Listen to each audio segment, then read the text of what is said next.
Perhatikanlah gambar berikut ini. Jika kapal tersebut adalah NKRI dan pedayung adalah lembaga negara, dapatkah kapal tersebut mencapai tempat tujuan? Tentu jawabannya tidak. Kapal tersebut hanya akan berjalan maju atau mundur, atau bahkan hanya berjalan di tempat. Oleh karena itu diperlukan yang namanya kerjasama antar pedayung untuk mencapai tempat tujuan yang diinginkan. Begitu juga di dalam kehidupan bernegara, di mana diperlukan yang namanya kerjasama antar lembaga negara dan juga masyarakat. Kerjasama yang baik akan membawa Indonesia mencapai tujuan yang dicita-citakan. Pada pertemuan kali ini kita akan membahas bagaimana bentuk kerjasama atau hubungan antar lembaga negara untuk menciptakan pemerintahan yang baik. Untuk itu mari kita sama-sama simak video pembelajaran berikut ini.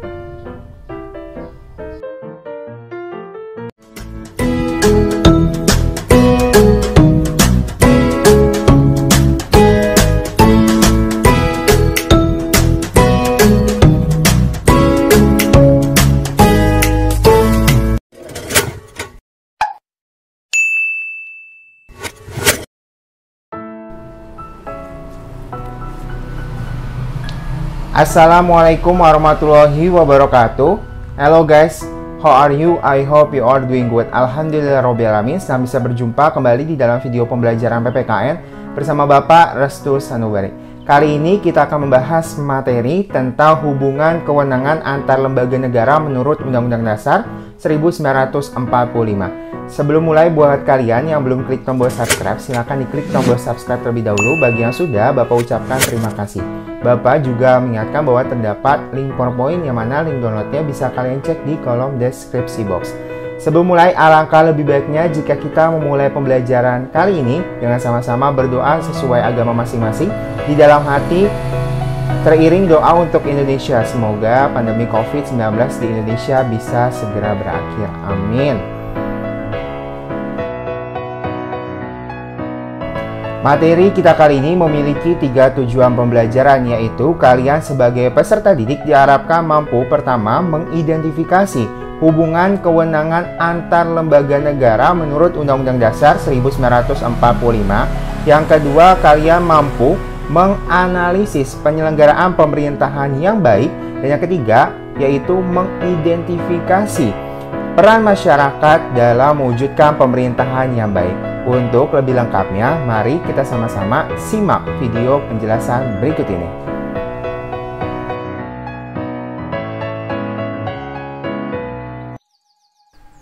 Hubungan kewenangan antar lembaga negara menurut Undang-Undang Dasar 1945.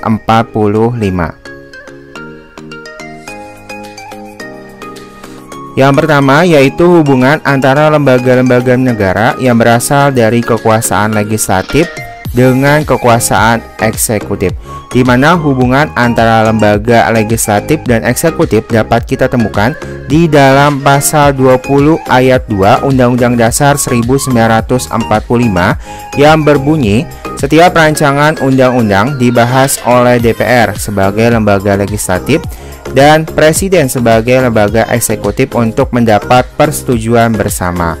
Selain itu, hubungan antara lembaga legislatif dan eksekutif juga dapat kita temukan di dalam pasal 7A ayat 1 Undang-Undang Dasar 1945 yang berbunyi, Presiden dan atau Wakil Presiden sebagai lembaga eksekutif dapat diberhentikan dalam masa jabatannya oleh MPR atas usul DPR, yaitu sebagai lembaga legislatifnya.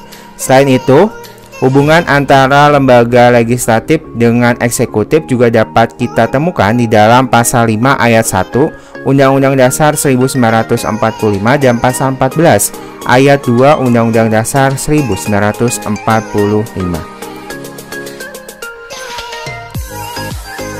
Berikutnya yaitu hubungan antara lembaga-lembaga negara yang berasal dari kekuasaan eksekutif dengan kekuasaan yudikatif, di mana hubungan ini dapat kita temukan di dalam pasal 14 ayat 1 Undang-Undang Dasar 1945 yang berbunyi, Presiden sebagai lembaga eksekutifnya memberi grasi dan rehabilitasi dengan memperhatikan pertimbangan Mahkamah Agung, yaitu sebagai lembaga yudikatif. Grasi adalah hak presiden memberikan pengurangan hukuman. Adapun rehabilitasi adalah tindakan yang diambil presiden dalam mengembalikan hak seseorang yang telah hilang karena suatu keputusan hakim. Berikutnya yaitu hubungan antara lembaga-lembaga negara yang berasal dari kekuasaan legislatif, kekuasaan eksekutif, dan kekuasaan yudikatif.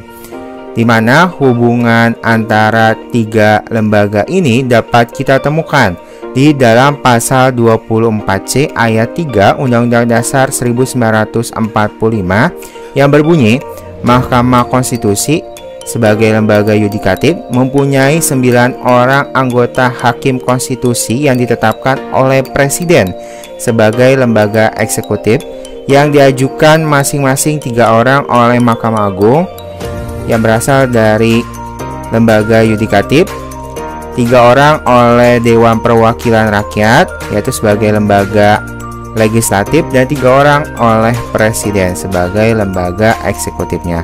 Selain itu, hubungan antara tiga lembaga ini dapat kita temukan di dalam pasal 24A ayat 3 Undang-Undang Dasar 1945 dan pasal 24C ayat 2 Undang-Undang Dasar 1945.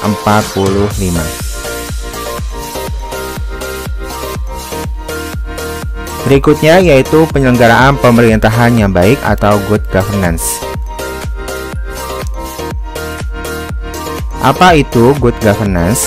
Pada penjelasan sebelumnya, kita mengetahui bahwa terdapat kerjasama atau hubungan antar lembaga negara di Indonesia.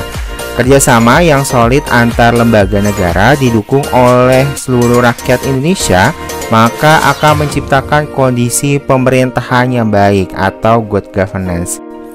Jadi, good governance berarti proses penyelenggaraan kekuasaan negara yang diciptakan bersama oleh pemerintah, masyarakat, dan swasta untuk mewujudkan kepemerintahan yang baik secara umum. Berikutnya yaitu prinsip pemerintahan yang baik, di mana di dalam buku Kewarganegaraan dan Masyarakat Madani tahun 2019 karya Heri Herdiwanto menjelaskan beberapa prinsip pemerintahan yang baik. Yang pertama yaitu partisipasi masyarakat, di mana pemerintahan disebut sebagai pemerintahan yang baik jika semua masyarakat memiliki hak suara dalam pengambilan keputusan, baik secara langsung maupun tidak langsung. Yang kedua yaitu tegaknya supremasi hukum, di mana pemerintahan yang baik adalah pemerintahan yang mana penegakan hukumnya bersifat adil dan berlaku pada semua masyarakat tanpa pandang bulu. Yang ketiga yaitu transparansi. Maksudnya adalah seluruh informasi tentang proses pemerintahan harus memadai dan jujur sehingga dapat dimengerti, diakses, dan dipantau oleh seluruh masyarakat. Yang keempat yaitu akuntabilitas. Artinya, seluruh pengambil keputusan harus bertanggung jawab kepada masyarakat dan lembaga-lembaga yang berkepentingan. Yang kelima, yaitu efisien dan efektif. Artinya, seluruh proses lembaga dan pemerintahan harus mampu menggunakan sumber daya yang ada seoptimal mungkin sehingga tercipta efektivitas dan efisien kerja.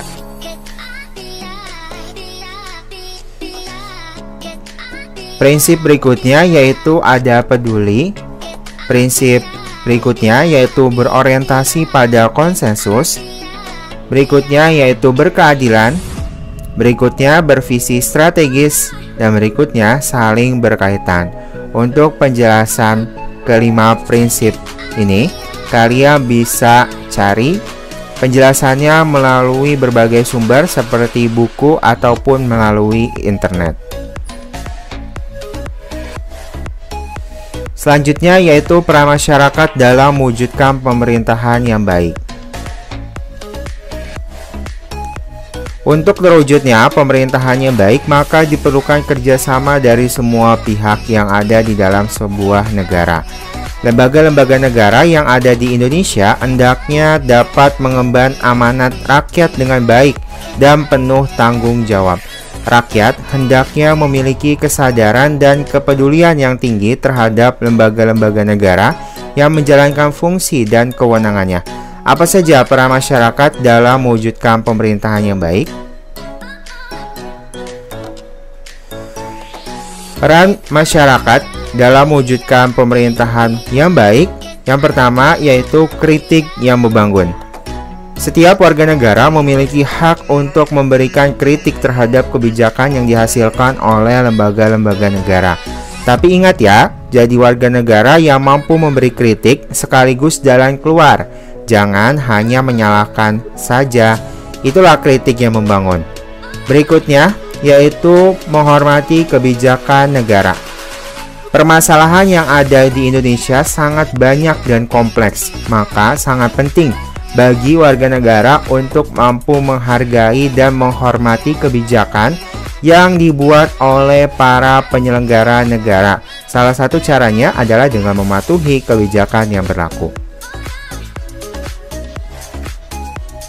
Peran berikutnya yaitu menyalurkan aspirasi secara benar dan tepat. Setiap warga negara memiliki hak untuk memberikan aspirasi kepada lembaga-lembaga negara. Tapi ingat, aspirasi yang disampaikan harus benar dan tepat agar aspirasi dapat sampai kepada lembaga yang juga tepat dan mampu memaksimalkan peran dari lembaga-lembaga negara tersebut. Peran berikutnya yaitu tunduk dan patuh terhadap peraturan. Sikap tunduk dan patuh terhadap peraturan negara sangat diperlukan dalam rangka menghormati produk-produk hukum atau peraturan perundang-undangan yang dihasilkan oleh para penyelenggara negara dalam lembaga-lembaga negara di Indonesia.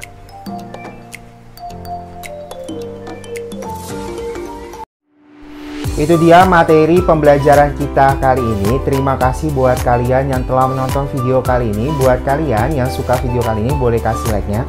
Buat yang nggak suka, boleh juga dikasih dislike ya. Jangan lupa di-share video kali ini. Semoga video kali ini bisa menebar banyak manfaat. Terima kasih atas perhatiannya. Kurang dan lebihnya mohon maaf. Wassalamualaikum warahmatullahi wabarakatuh. Tetap belajar dari rumah. Bye.